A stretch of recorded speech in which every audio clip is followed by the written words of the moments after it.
Today I find myself at the Methodist Church in Sandgate, Vermont. And about this time every year, something magical takes place here, and it's been going on for as long as anyone can remember. Quick story. I'm 17, summer job, working in a circus down south. Long story short, big circus turns into a little circus, and about 10 of us hit the road heading for Texas. We would stop in small towns, set up the tent, do a couple shows, raise money for gas and food, and then head on down the road. I think we're in South Carolina, a place called Dobbs Crossroads. Now I looked up on Google Maps, and there is no Dobbs Crossroads town, so it must truly have been just a place, a crossing of two roads. Anyways, that's where we found ourselves. So it's 1 o'clock in the morning, the tent's all lit up, I'm practicing juggling, and I hear a car.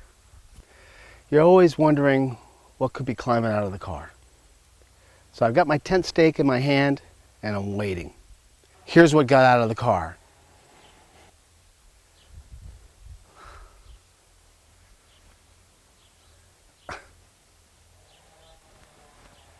He was flabbergasted. He was just a guy late at night on his way home from work, passing through Dobbs Crossroads, and never in a million years had he ever expected to see a lit up circus tent, circus trucks, a high wire out front.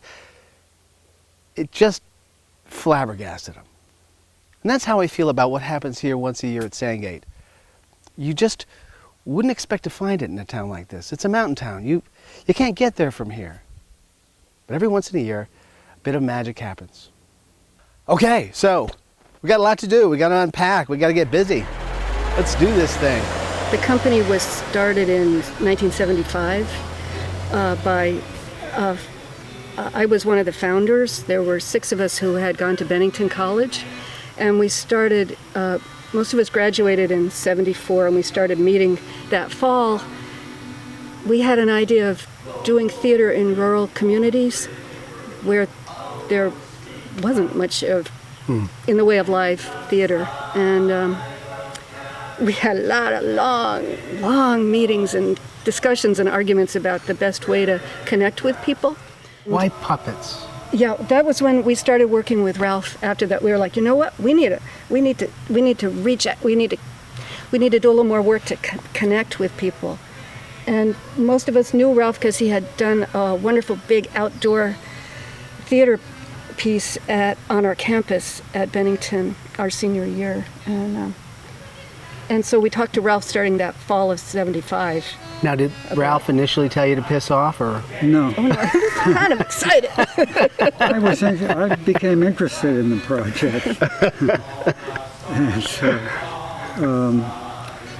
I should say that the time I spent at Bennington College was the first time that I'd seen my big puppets outdoors. And they took on a life outdoors that was much more exciting, more vibrant than they were inside. And so I was ready to do some outdoor theater. The idea, the look, the feel of this company has sort of stayed that way now since you two joined forces.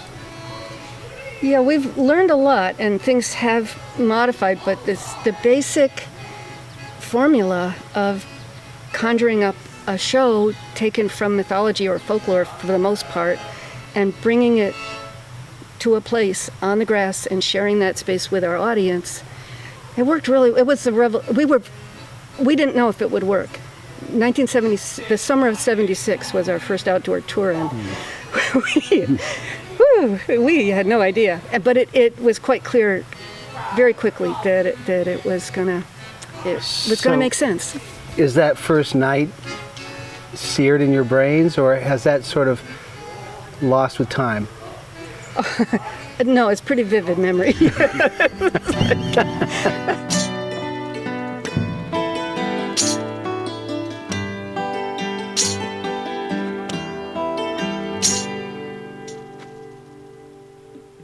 So we'll try that for tonight? We'll try that tonight. Cool. Thanks, Ed. Shall we? Vocal? I feel that the uniqueness of what we do attracts certain people.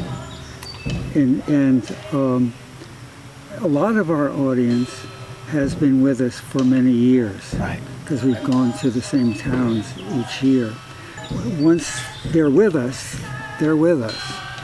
Yeah, Yeah. it's And- a curious relationship because it's long term, but it's just once a year, you know. She's a glimmering kumquat, bobbing gently on a branch in the hot sun. Oh, that I might take a bite out of that fruit and let its sweet juices drool down my jagged chin and onto my hairy neck. Why Sandgate? Why here? And how many years have you been coming here? Let's see, it's at least 35 years. That I'm positive of, and maybe more. That we've been doing outdoor shows since 1976, so it could be more than 35.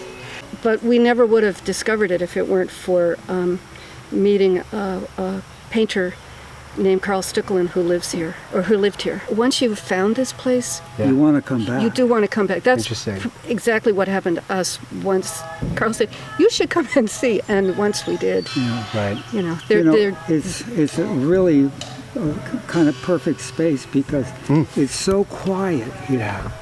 And it's so unlikely that there's going to be any kind of intrusion. And And the sky in the field, I always love that. Wow. When you put the lights on, and then the sky in the field and the stars behind you, yeah, it's a, and Yeah. sometimes and that hill rising up. Wow. Yeah. sometimes the moon really cooperates. it's right. One year there was corn planted here, and one of the actors made his entrance sort of coming out of the cornfield, and that was super. You know? Yeah. We don't often incorporate our immediate environment Into in the it. shows, but that was really Yeah. it broadened the experience. Yum, yum, yum. Golden corn grilled, a roasted duck, and a side.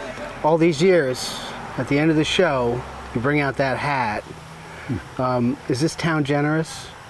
It's okay. You can give them hell. I'll cut this out if you say they aren't. I count the money. Ralph collects it and I count it. They are. It's very They are generous. pretty generous. Yeah. So, I mean, I think one of the points of doing the kind of theater we do is that it would be open to all people, and regardless of whether you've got money or not. Right. And regardless of whether you're stingy or not. What can you do? Saved it. Is this one of those things you're going to work until one day, Ralph, you're sitting there and you go, I want you to perform tonight, but I'm out of here, and you keel over on the ground? Use me as one of the puppets, then call for help. Or do you see it as something, at some point you both look at each other and say, okay, that was a great run, or what are your thoughts on that? Well, lots of different thoughts at this point. Sometimes I feel really tired of doing this. But the idea of not doing it is, I don't know, I can't really imagine that. You're thinking of it all day long at times. Yes. Right. If it's not whether we're going to continue or not, it's whether I need to fix that puppet or that Right. the other puppet. It's always been challenging for us to plan the next one when we're in Yeah. the current one. It's that if there have been a few seasons where we actually knew what was coming next, but it's a very familiar feeling, kind of like the edge of the world. With most of them, there's been that feeling of like the abyss. And then you deal with it. Do you do that on purpose? Because in a sense, by not knowing what's coming, you trigger that creative process when what you're doing is all done and it's empty again? Sometimes I wish that we knew what the next one was. It's very comforting when we have known.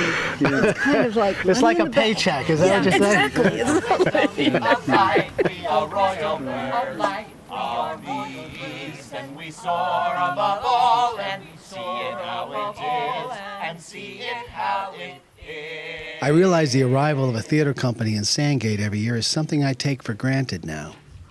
It's so easy to expect tomorrow to show up looking a lot like yesterday. And that's the danger, isn't it? Passing up on life's moments because there's always tomorrow, right? We'll catch it next time. Next time they're in town, we'll make sure we go and see the show. Next time. We'll catch it next time.